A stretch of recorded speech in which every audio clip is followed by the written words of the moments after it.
Bismillahirrahmanirrahim. Assalamualaikum warahmatullahi wabarakatuh.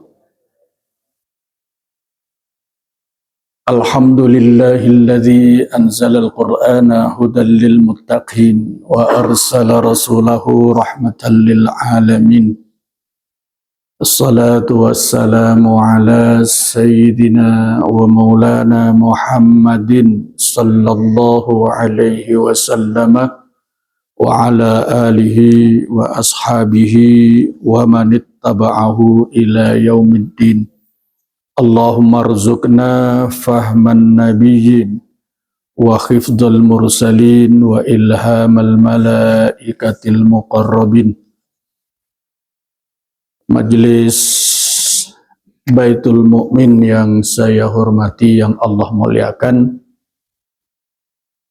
pekan lalu ngaji kita tentang hifdzul lisan, bahayanya lisan, selesai ya, sampai 20. Itu sama dengan mengaji satu bab dari kitab Ihya Ulumuddin karya Imam Al-Ghazali. Kalau kita belajar atau ngaji tentang akhlak, maka rujukan yang paling banyak digunakan oleh para ulama adalah kitab Ihya Ulumuddin. Nah, kita kembali ke tema besar kita,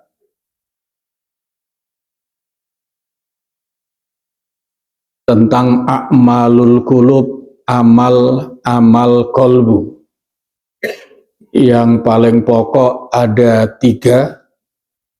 Hati itu amalnya yang paling pokok ada 3. Yang pertama, hati itu fungsinya untuk beriman. Yang kedua, hati itu untuk bertakwa. Yang ketiga, hati itu untuk mendorong lahirnya amal soleh. Ini sengaja saya ulang-ulang supaya jamaah sekalian tidak lupa, bahwa amal itu pangkalnya dari hati. Mengapa saya ulang-ulang seperti itu? Saya khawatir kalau kita dalam aktivitas amal ibadah sehari-hari itu orientasinya hanya lahiriah. Itu yang paling saya khawatirkan. Oleh karena itu saya sengaja mengambil tema besar ngaji bersama Bapak Ibu sekalian, masalah a'malul qulub, amal-amalnya qalbu. Supaya tidak lupa, paling tidak ada 3 ayat Al-Quran yang penting kita jadikan rujukan untuk tema ini. Yang pertama adalah ayat 14 surat Al-Hujurat. Tolong Ustadz Fatah dibaca. Dan saya minta sedapat mungkin Bapak Ibu nyimak supaya ini melekat betul. Yang pertama, bahwa amal utama kolbu itu adalah untuk beriman. Itu satu di antara sekian ayat Al-Quran yang bisa kita jadikan dasar. Itu adalah ayat 14 surat Al-Hujurat. Ustadz Fatah dibaca coba.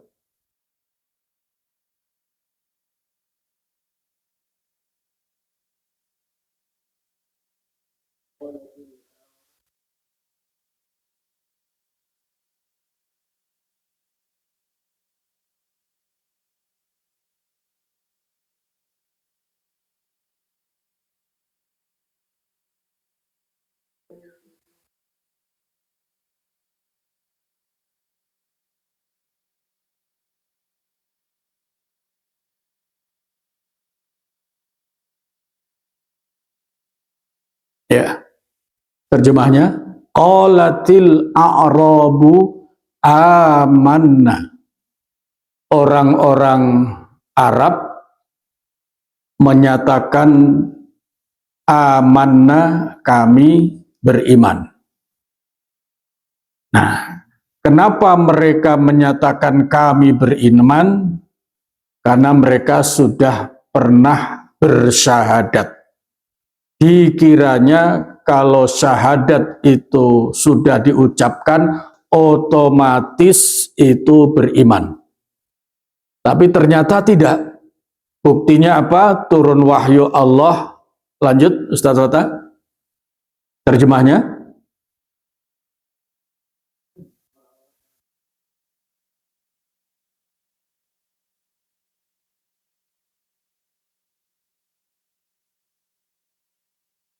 Stop sampai di situ. Ternyata turun wahyu Allah, kullam tu'minu. Jangan dulu katakan kalian beriman, walakin kulu aslamna, kami telah Islam.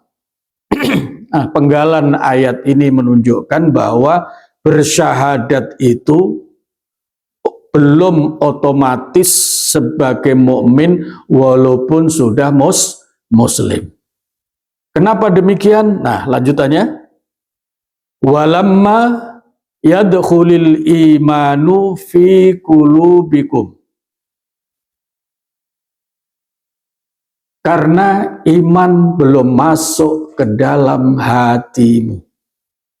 Nah, ini rada jarang mendapatkan perhatian, termasuk yang baru masuk Islam bersyahadat itu seolah-olah otomatis. Walamma yadkhulil imanu fi qulubikum. Karena iman belum masuk di hatimu. Nah, ini menunjukkan bahwa amal kolbu yang utama, tugas dan fungsi hati yang utama itu adalah untuk beriman. Dan ini nanti pengaruhnya sangat luas. Kuat lemahnya iman, ya, itu akan mempengaruhi amal manusia. Oleh karena itu lanjutannya berbicara tentang ketaatan kepada Allah. Lanjut. Mm -mm. Mm -mm. Nah, ini kalau Bapak Ibu menyimak harfiah ayatnya, itu sungguh akan lebih bisa memahami betapa ayat itu bicara tentang iman harus masuk dalam kolbu, karena kolbu hati manusia itulah yang akan mempengaruhi perilaku. Maka ayat berikutnya, wa in tuti'ullaha wa rasulahu la yalitkum min a'malikum syai'a. Kalau saja kalian taat kepada Allah dan Rasulnya, maka Allah tidak akan mengurangi sedikit pun pahala amal-amal kalian. Ini menunjukkan bahwa kuat lemahnya, benar tidaknya keimanan seseorang mempengaruhi amal dan ketaatannya. Maka ujung ayat itu, lanjut Ustaz Fatah, sesungguhnya Allah Maha Pengampun, Maha Penyayang.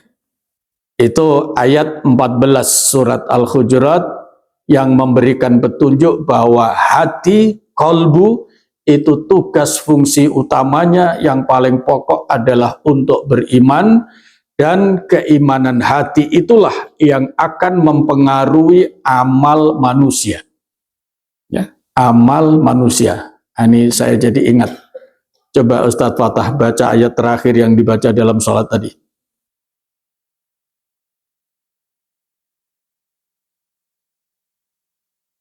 Coba dibaca ayatnya. Jangan dihafal, dicek ayatnya juga. Nah,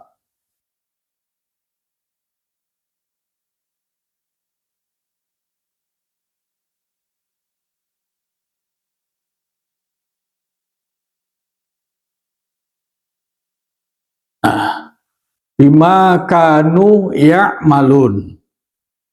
Nah, tadi terbaca bima kanu yaf'alun. Ah, ini dahsyatnya bahasa Al-Quran. Ada yaf'alun dari kata fa'ala yang artinya berbuat.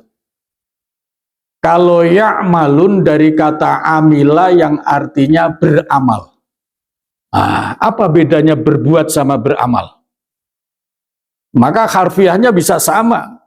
Dan itu biasa ketika ujung ayat itu salah sebut karena memang artinya itu mirip. Fala tabta'is bima kanu yaf'alun. Harfiahnya benar. Kamu jangan putus asa dengan yang mereka perbuat. Kalau itu bahasanya yaf'alun. Tapi kalau ya'malun, jangan putus asa terhadap amal mereka. Apa bedanya amal dengan perbuatan? Sering digabung. Amal perbuatan manusia. Sering digabung ya. Apa bedanya antara amal sama perbuatan? Nah, kalau Al-Quran membedakan, kalau perbuatan itu hanya sekali berbuat. Tapi kalau amal itu ada unsur istiqomah, ajak, berulang. Nah, itu namanya amal. Nah, itu tadi terbersit ada salah huruf antara fa sama ain, yaf'alun sama ya'malun. Itu bedanya begitu. Ya, itu bedanya begitu. Baik, jadi tugas fungsi amal kolbu yang utama adalah untuk beriman. Dan iman dalam hati itulah yang akan mempengaruhi amal perbuatan manusia. Kalau perbuatan yaf'alun itu bisa spontanitas. Tapi kalau amal itu bisa terplanning dengan baik, terencana dengan baik. Nah, itu beda-bedanya, salah satu perbedaannya bahasa dalam Al-Quran walaupun sekilas itu sama.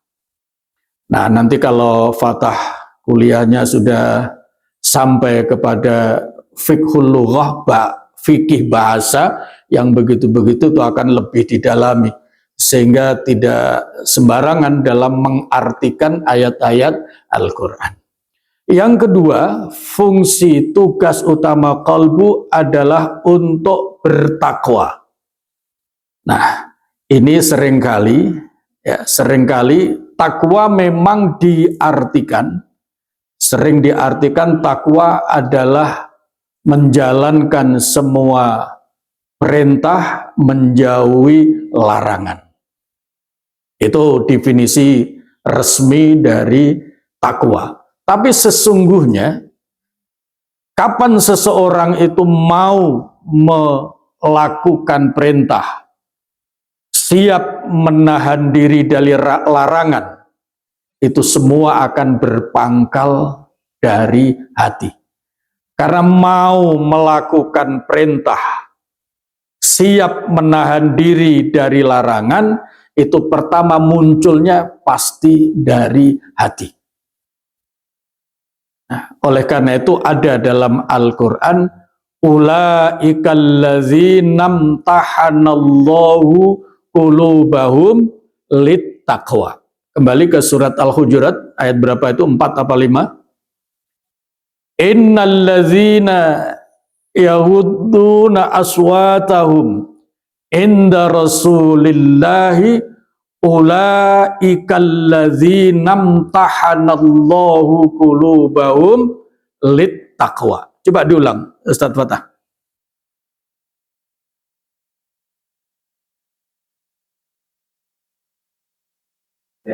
Ayat berapa? 3. Al-Hujurat, masih di surat Al-Hujurat.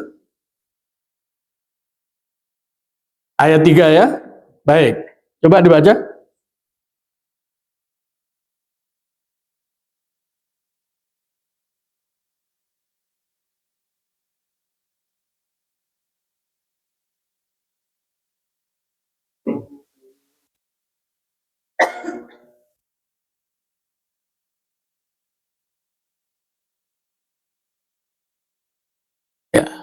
Ini kalau belajar atau ngaji tafsir Al-Quran, pasti akan sangat menemukan makna yang istimewa manakala antara ayat 14 tadi sama ayat 3 ini diperhatikan sungguh-sungguh ujung ayatnya. Kalau ayat 14 tadi, innallaha ghafurur rahim. Allah maha pengampun, maha penyayang. Kalau ujung ayat 3, apa ujungnya Ustaz Fatah?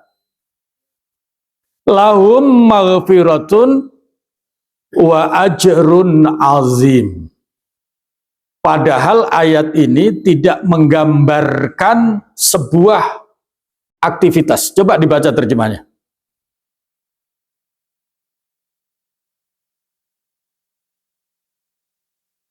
Sesungguhnya orang-orang yang menahan suaranya hanya sekedar menahan suara.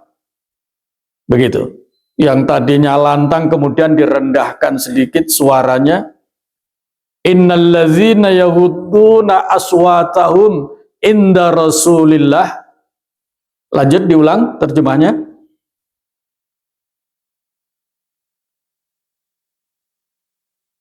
Mereka itulah orang-orang yang sudah teruji hatinya untuk bertakwa.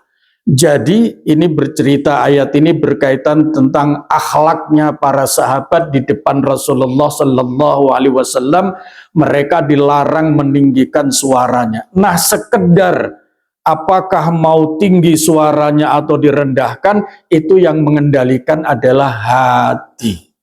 Itu sebabnya ayatnya menyatakan ulaikal ladzina imtahanallahu qulubahum littaqwa. Mereka itulah yang sudah teruji hatinya untuk bertakwa. Ini menunjukkan bahwa tugas fungsi yang kedua dari qalbu adalah untuk bertakwa. Dan ternyata ayatnya juga menunjukkan ketakwaan qalbu itulah yang akan melahirkan sikap takwa. Dalam konteks ayat ini, mereka para sahabat mau siap menahan diri, tidak meninggikan bersuara lebih lantang di hadapan Rasulullah Sallallahu Alaihi Wasallam. Nah, sekedar menahan diri tidak bersuara lantang itu ternyata mendatangkan ampunan Allah sekaligus pahala yang besar. Ujung ayatnya Ustaz, coba dibaca. Ya betul, lahum maghfiratun wa ajrun azim. Artinya mereka memperoleh ampunan dan pahala yang besar. Ujung ayatnya mirip antara ayat 3 surat Al-Hujurat dengan ayat 14 surat Al-Hujurat, berkaitan dengan fungsi hati. Untuk beriman dan bertakwa sama-sama melahirkan, mendatangkan ampunan Allah dan pahala dari Allah Subhanahu wa Ta'ala. Padahal sekedar merendahkan suara. Nah, nanti dalam akhlak kesolehan itu tidak terletak kepada tinggi suara atau rendah suara, karena masing-masing itu punya makom, punya tempat tersendiri. Itu yang kedua, fungsi yang kedua. Fungsi yang ketiga dari qalbu itu adalah untuk melahirkan amal soleh. Amal soleh seseorang tidak hanya terletak dan dilihat dari aktivitas lahiriahnya saja, tetapi yang paling menentukan justru kondisi qalbunya. Kalau tadi ayat 14 dan ayat 3 surat Al-Hujurat, maka untuk fungsi utama yang ketiga ini, untuk mendorong, melahirkan, memastikan amal soleh, itu ayat terakhir surat Al-Kahfi. Qul innama ana basyarum mithlukum yuha ilayya annama ilahukum ilahu wahid faman kana yarju liqa'a rabbih falyamal amalan salihan. Nah, ujung ayatnya wala yusyrik bi ibadati rabbih ahada. Tolong dibaca, Ustaz. Ya.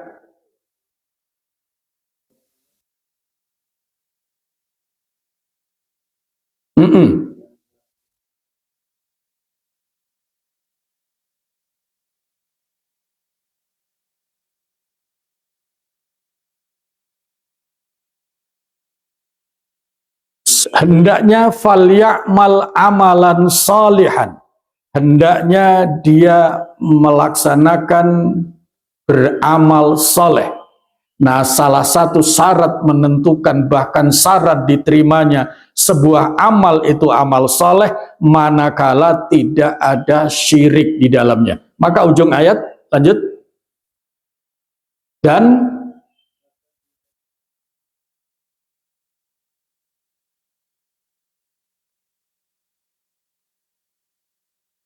dalam beribadah jangan syirik, jangan menyekutukan Allah. Yang dimaksud syirik dalam menyekutukan Allah, syirik lawan tauhid.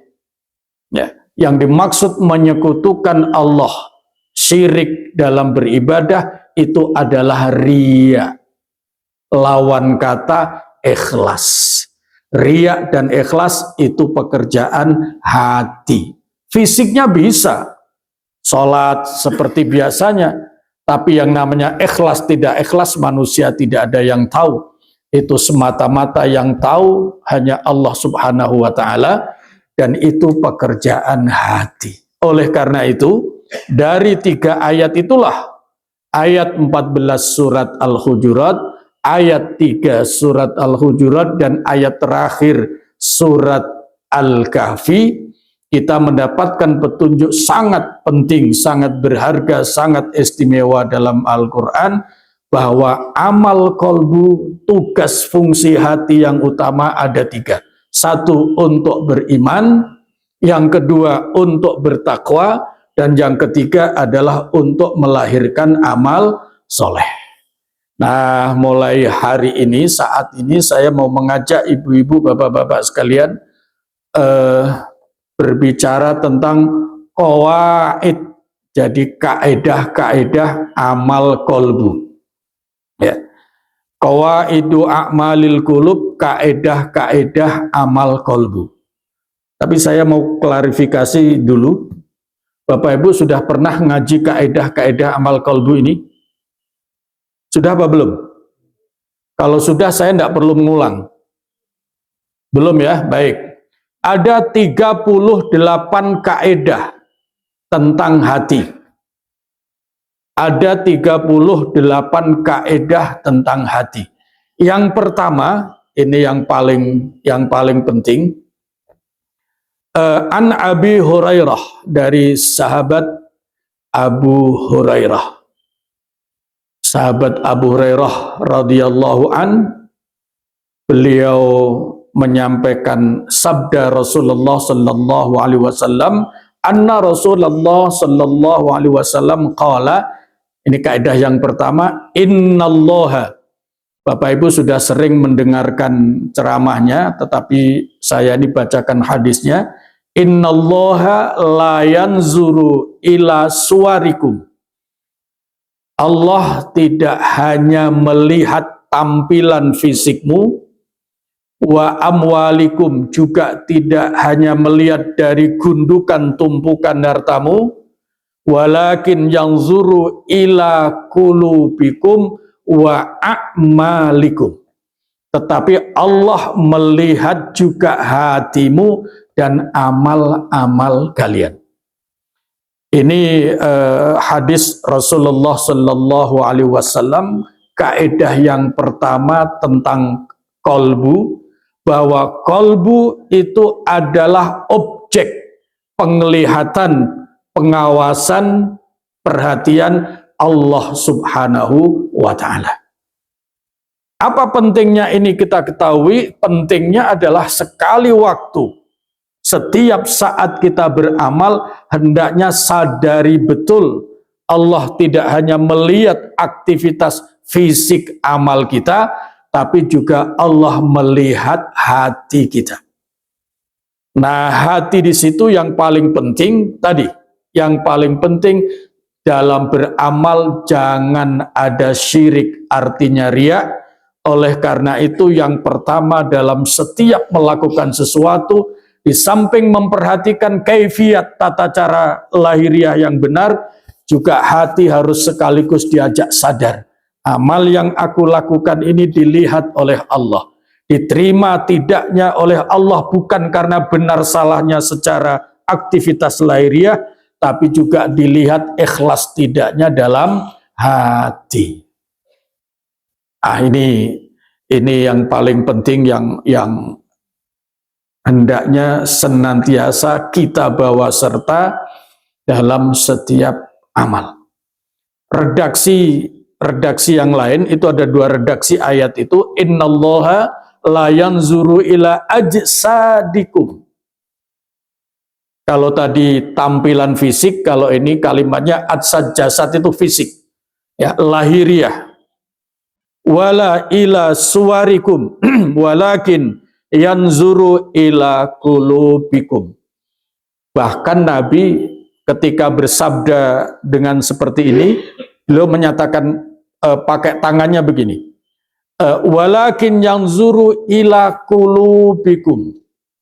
Dalam hadis ini wa asyara bi asabihi ila sadrihi. Nabi kalau mengisyaratkan kesadaran kolbu, itu cara menunjuk ke dadanya tidak dengan satu jari, tapi dengan beberapa jari. Ila sudu ila kulubikum. Kepada Allah melihat bukan saja lahiriah kalian, tapi melihat kepada hati kalian. Nah, ini kaidah yang pertama. Nah, di dalam kitab ini penulisnya menyatakan, dengan demikian sangat heran apabila seorang muslim beriman berilmu orientasinya hanya melihat fisik, kurang dari cara melihat aspek hati. Nah, ini sekaligus muhasabah bagi kita. Kalau kita sekalian, jamaah sekalian, sudah sangat sering bagaimana memperhatikan kondisi hatinya saat beribadah, saat beramal, saat bermuamalah, saat beraktivitas, berbahagialah, itu adalah cara yang benar. Tapi kalau selama ini orientasinya masih baru secara fisik, ini yang perlu dibenahi, yang perlu ditingkatkan. Apalagi kalau kita melihat ayat Al-Quran, kita mendapatkan petunjuk siapakah orang yang paling hidupnya berorientasi hanya kepada lahiriah. Siapa kira-kira? Kita sering sebutkan, kalau Allah membagi manusia dalam Al-Quran itu ada 3 kelompok. Kelompok pertama orang beriman dan bertakwa, kelompok kedua itu adalah orang-orang kafir, dan kelompok ketiga adalah orang-orang munafik. Nah, orang munafik itu adalah kelompok orang yang orientasinya hanya selalu tampilan lahiriah. Ustadz Fatah, coba lihat surat Al-Munafikun. Wa idza ra'aitahum tu'jibuka ajsamuhum. Gitu. Surat Al-Munafikun. Sampai muncul surat Al-Munafikun itu salah satu ayatnya menunjukkan kalau kalian melihat mereka, tampilan mereka, kalian pasti kagum. Ayat berapa itu? Ayat 5 apa ayat 4? Boleh dibaca coba. Surat Al-Munafikun, ya.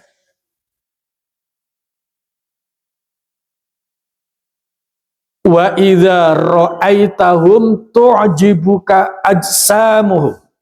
Lanjut.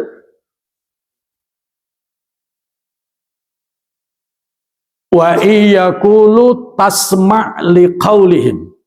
Nah, coba diartikan sampai di situ.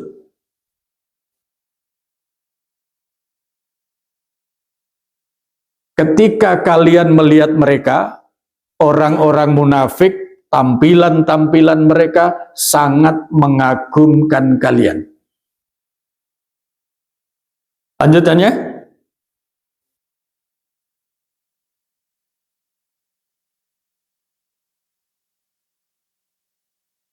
nah, wa idza ra'aitahum tu'jibuka ajsamuhum wa iyaqulu tasma' liqaulihim.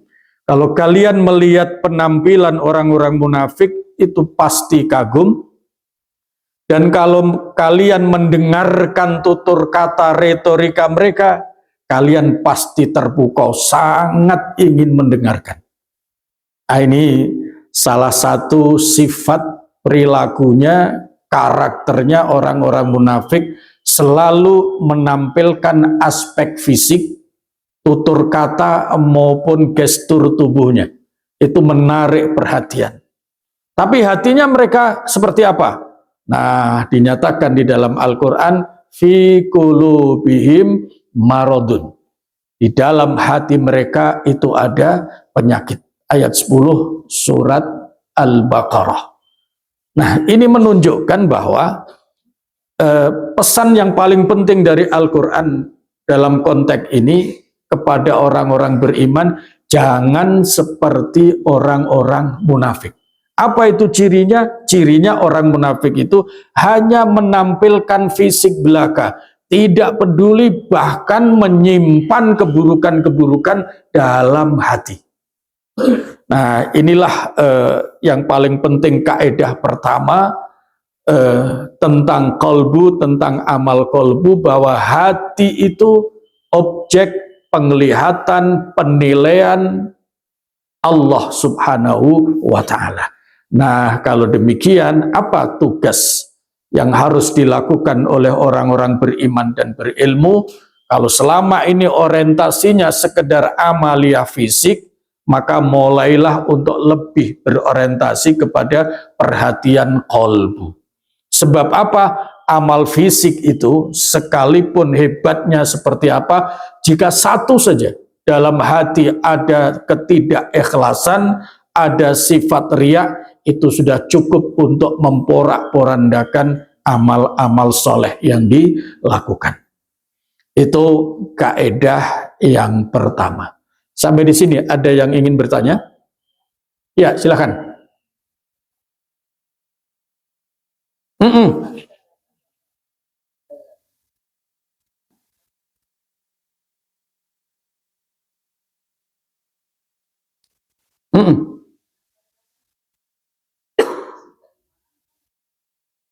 Ya.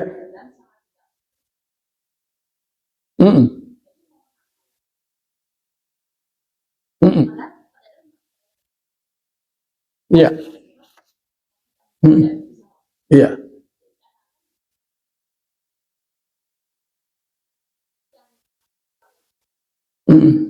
Ya. Cukup? Agak sulit itu sulit beneran apa enggak? Hah? Kalau agak sulit, itu kira-kira sulit beneran apa tidak? Tidak. Ya. Kalau sulit beneran, nah itu memang sulit. Tapi kalau agak sulit, itu jelas tidak sulit beneran. Hanya sebuah kesan. Nah, kalimat ibu benar, agak sulit untuk menghindarkan, ya, untuk menghindarkan tidak, kan begitu kesimpulannya. Agak sulit untuk menghindarkan tidak berbuat kesalahan sama sekali. Nah, sekarang pertanyaannya, kesalahan yang dianggap dosa itu kesalahan yang apa? Sengaja. Kesalahan yang sengaja. Tapi kalau kesalahan yang tidak sengaja, nah di sini letak kejujurannya diuji. Orang ketika melakukan dosa, sengaja tidak sengaja, gitu. Katakanlah melontarkan kalimat yang buruk, mencela sesama orang beriman. Nah, antara sengaja tidak sengaja, nah ini pasti seseorang akan bisa tahu. Berkaitan dengan naik turunnya iman, sudah jelas. Iman manusia itu naik turun. Karena apa? Itu sifat hati. Iman letaknya di hati dan sifatnya hati itu naik turun. Maka iman menjadi naik turun. Nah, persoalannya sesungguhnya bukan bagaimana kalau orang melakukan kesalahan, kan berarti itu karena imannya turun, berarti berbuat dosa juga dan seterusnya. Nah, ada tipsnya, ada petunjuknya Al-Quran. Kalau ingin iman tidak naik turun, maka maka hatinya harus selalu diisi iman. Letaknya di sinilah yang kemudian mulai. Ya. Bagaimana caranya hati supaya terisi iman? Selalu berzikir kepada Allah. Zikirnya apa? Kepanjangan itu. Kan begitu. Ya. La ilaha illallah itu bisa kepanjangan. Apa kira-kira supaya efektif? Nah, paling tidak lihat ayat 110. Ya. Itu cara efektif mengisi hati dengan iman yang utama supaya hatinya mantap, imannya stabil. Kalau imannya stabil, otomatis tidak mudah spontan melakukan kesalahan. Orang yang reaktif, spontan melakukan kesalahan itu karena stabilitas hatinya tidak mantap. Kalau orang hatinya stabil, mantap, itu tidak gampang gagap, tidak gampang kagetan, tidak gampang spontan mengucapkan penghuni kebun binatang. Itu kalau hatinya stabil. Karena apa? Sebelum melontar itu hatinya mengawal. Itu sebabnya di dalam surat Bani Israel atau surat Al-Isra ada ayat Qulid'ullaha awid'ur rahman, ayat 110. Al-Isra atau Bani Israel. Coba dicek, barangkali saya salah sebut. Hampir bagian akhir surat Bani Israel atau surat Al-Isra. Dan ini juga unik. Kalau 110 Al-Kahfi itu larangan syirik. Syirik dalam beribadah artinya riya. Riya itu ada motivasi lain selain karena Allah. Karena hatinya terisi oleh selain Allah, maka untuk memudahkan itu ternyata ayat 110 juga dalam surat Bani Israel Allah memberikan petunjuk Qulid'ullah awid'ur rahman. Betul ya? Nah, coba dibaca Ustaz.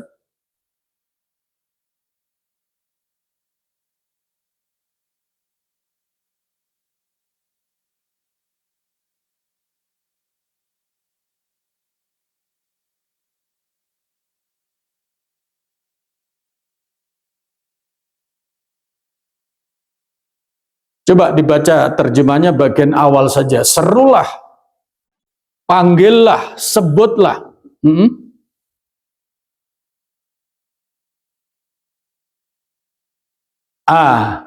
Serulah Allah atau serulah Ar-Rahman. Jadi zikir mengisi kolbu supaya selalu terisi oleh Allah. Kalau terisi oleh Allah, hati lahirnya apa? Ini rumus. Rumus keikhlasan. Kalau niat itu dalam hati. Begitu juga perilaku fisik itu dikendalikan hati. Kalau hatinya selalu terisi Allah, ini kaitannya ikhlas, keluarnya apa? Lillah. Ini rumus keikhlasan. Kalau hatinya terisi Allah, maka keluarnya lillah. Lillah itulah ungkapan ikhlas. Maka dalam niat apapun termasuk sholat, ujungnya lillahi ta'ala. Maka di situ ayyamma tad'u. Itu hati-hati kalau baca ayat itu, seringkali kalau sekilas itu dibaca ayyaman. Begitu ya, padahal itu bacaannya adalah ayyamma tad'u. Nah, kembali ke pertanyaan Ibu tadi. Jadi bagaimana caranya menjaga diri supaya tidak spontan-spontan berkaitan dengan fluktuasi iman itu, lalu manusia gampang terjebak perbuatan dosa. Nah, caranya hati selalu diisi oleh Allah. Nah, ini kembali kepada kita, latihan kita sudah sampai ke sana apa belum? Kita berzikir setiap saat, setiap keluar masuknya nafas, setiap detak jantung itu disertai dengan Allah. Allah. Allah. Memang ini perlu latihan. Perlu latihan. Al-Quran yang memberikan petunjuk, tinggal kembali kepada kita, apakah kita latih apa tidak. Kalau kita latih, pasti akan bisa begitu. Tapi kalau tidak dilatih, ya tadi, akan sekali-kali, sekali waktu, akan muncul reaksi spontan-spontan perbuatan tidak baik. Nah, hanya Masya Allah. Awal Asmaul Husna apa? Ar-Rahman, Ar-Rahim. Ujung Asmaul Husna apa? Coba lihat ujung Asmaul Husna apa? As-Sabur. Allah Maha Penyabar. Nah, kira-kira apa maknanya di situ? Allah Maha Rahman, Maha Rahim, Maha Kasih Sayang, juga Maha Penyabar. Allah sangat sabar melihat hambanya, sudah dikasih tahu masih begitu, sudah nasihati masih balik lagi, sudah disuruh berlatih zikir masih juga belum. Allah Maha Penyabar. Oleh karena itu, spontan-spontan yang betul-betul keluar dari kemampuan manusia menahan diri, spontan-spontan, maka itu bisa tidak menimbulkan dosa. Nah, hanya masalahnya spontan-spontan ini jadi karakter apa tidak? Itu yang jadi soal. Kalau spontan-spontan itu terlalu sering sehingga menjadi kebiasaan, nah suatu waktu itu bisa menjadi dosa. Oleh karena itu spontanitas kalau sadar itu tidak baik, harus dilakukan evaluasi. Nah, misalnya ada orang yang membuat kesal, spontannya apa? Mulut menghujat. Nah, kalau ini sudah menjadi tabiat, kalau baru pertama kali, itu namanya fa'ala, yaf'alu, berbuat. Kalau baru pertama kali, itu pasti diampuni oleh Allah, karena di luar kemampuan manusia untuk menjaga diri. Tapi kalau spontan-spontan itu sering sehingga menjadi karakter dan kebiasaan, nah, itulah amaliyah muamalahnya seperti itu. Bisa ditangkap? Jadi kalau begitu ayat 14 jadi mungkin apa tidak mungkin? Sangat mungkin seseorang bisa menjaga diri, itu sebabnya Allah jamin. Ya. Allah jamin wa in tuti'ullaha wa rasulahu la yalitkum min a'malikum syai'a innallaha ghafurur rahim. Allah Maha Pengampun. Tapi Allah Maha Pengampunnya ini jangan diperalat. Allah Maha Pengampun tidak apa-apa, sekali-kali. Nah, nanti begitu lagi, Allah Maha Pengampun sekali-kali. Kalau sekali-kali, jadinya apa? Berkali-kali. Berkali-kali. Masya Allah. Nanti baca lebih lanjut berkaitan dengan orang yang berbuat salah dan sekaligus berbuat dosa dan taubat, itu seperti apa? Itu di surah An-Nisa. Ya, di surah An-Nisa ayat 17 itu jelas. Allah menerima taubat asal segera. Yang penting tidak tertunda-tunda. Nah, itu tadi, kalau spontan-spontan baru pertama kali, Allah pasti mengampuni. Apalagi awal ada Ar-Rahman Ar-Rahim, Asmaul Husna, Allah Maha Pengasih, Maha Penyayang, di tengahnya Maha Pengampun, ujungnya As-Sabur, Maha Penyabar. Sempurna itu. Tapi kalau ini diperalat oleh orang-orang munafik, Allah Maha Rahman, Maha Rahim, tidak apa-apa. Allah Maha Pengampun, tidak apa-apa sekali-kali. Allah juga Maha Sabar. Buktinya berbuat dosa kemarin nggak diapa-apain. Nah, yang begitu orang munafik akan terus saja menjadi kebiasaan-kebiasaan buruk. Itulah yang kemudian disebut karakter. Keburukan kalau sudah menjadi karakter jelas melahirkan dosa. Tapi kalau keburukan baru sekali spontan di luar kemampuan manusia menahan diri, itu Allah Maha Pengampun. Cukup? Nanti kita lanjutkan. Ya, satu lagi.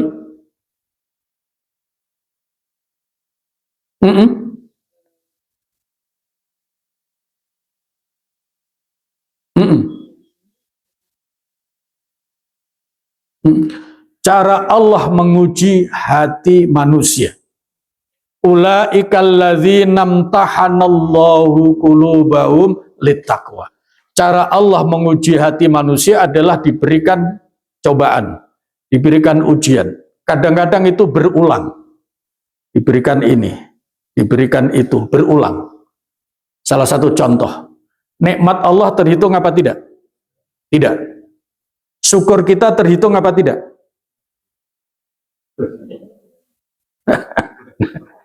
Gitu, gitu. Sekarang saya tanya, antara jawaban yang pertama sama jawaban yang kedua, Allah memberikan karunia terhitung apa tidak? Tidak. Syukur kita terhitung apa tidak? Terhitung.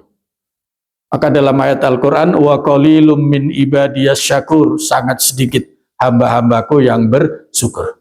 Nah, kesadaran untuk bersyukur dan tidak syukur dari mana? Dari hati. Kalau begitu, Allah memberikan karunia berkali-kali, itu adalah ujian hati untuk bersyukur apa? Tidak. Paham sampai di sini? Nah, jadi cara Allah memberikan, menguji ketakwaan hati manusia, kaitannya bersyukur, diberikan nikmat yang berulang-ulang. Nikmat Allah yang paling sering apa? Nah, ini kalau mau nikmat Allah yang paling sering. Kalau saya sebut sering berarti ini berbilang. Apa kira-kira? Pak Haji Sofyan, ini yang cerdas sekali. Nafas kita. Nah, kalau ditanya, umur manusia itu berapa? Nah, ini berkaitan dengan jawaban Pak Haji Sofyan tadi. Karunia Allah yang paling sering apa? Adalah nafas. Kalau ini kita lanjutkan, umur manusia berapa? Umur manusia itu 1 kali tarikan nafas. Kalau kemudian hilang, nah, hanya 1 kali itu. Masya Allah. Ini kaitan jawaban pertanyaan tadi. Makanya di jamaah-jamaah tarekah, jamaah-jamaah zikir, itu salah satu mereka latihan zikirnya itu menyertai tarikan nafas dan detak jantung dengan lafaz Allah. Allah. Allah. Seandainya ada peristiwa Allah hilang, lepas, nilainya apa itu? 1 tarikan nafas itu. 1 kali tarikan nafas itu nilainya bisa surga. Jika nafas terakhir itu adalah Allah, kemudian lepas, artinya itu husnul khatimah. Mengucapkan lafal Allah berapa menit? Hanya hitungan detik. Allah. Mudah apa mudah? Yang sulit apanya? Nah, sadarnya. Ya, yang sulit sadarnya. Itu cara Allah. Jadi maka sadaqallahul azim, maha benar Allah dengan segala firman-Nya. Wa in ta'uddu ni'matallahi la tuhsuha. Kalau kalian mencoba menghitung karunia Allah, maka tidak akan bisa menghitung. Ini bukan berarti daripada dihitung juga nggak akan bisa, mendingan tidak usah menghitung nikmat Allah. Salah. Meskipun tidak bisa menghitung, tetap harus dihitung. Supaya apa? Untuk mengimbangi rasa syukur. Oleh karena itu, para ulama ini terutama yang ahli zikir, Masya Allah, hamdalahnya itu setiap saat. Alhamdulillah. nafas bisa kembali. Begitu. Kalau nafas nggak kembali, kemudian nafasnya nggak kembali apa? Inna lillahi wa inna ilaihi raji'un. Maka berbahagia orang yang sudah terbiasa hatinya diajak zikir.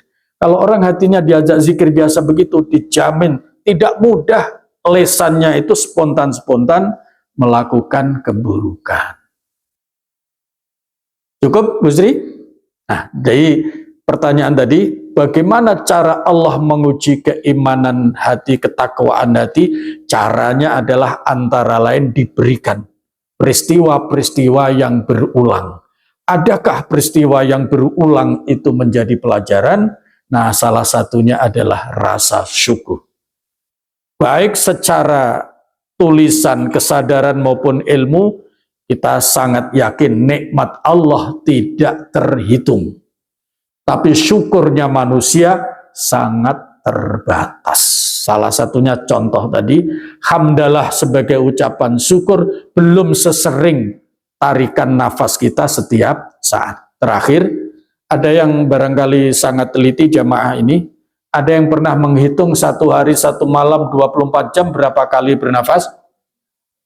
Nah, ini kalau yang punya apa bisa dihitung itu kira-kira berapa kali itu. Sehingga kalau sehari itu hamdalahnya 1000 kali, kira-kira kurang apa cukup? Itu hamdalah, Masya Allah. Mudah-mudahan ini menjadi warning bagi kita, kesadaran kita, oh seperti itu ternyata. Dan yang paling mengagumkan, sabda Rasulullah SAW selalu mengingatkan hati dan hati. Karena itu adalah pangkal segala amal ibadah manusia untuk beriman, untuk bertakwa, dan sekaligus untuk beramal soleh. Bismillahirrahmanirrahim. Allahumma ahsin aqibatana fil umuri kulliha wa ajirna min khizyid dunya wa azabil akhirah. Rabbana atina fid dunya hasanah wa fil akhirati hasanah wa qina azaban nar. Walhamdulillahi rabbil alamin. Wassalamualaikum warahmatullahi wabarakatuh.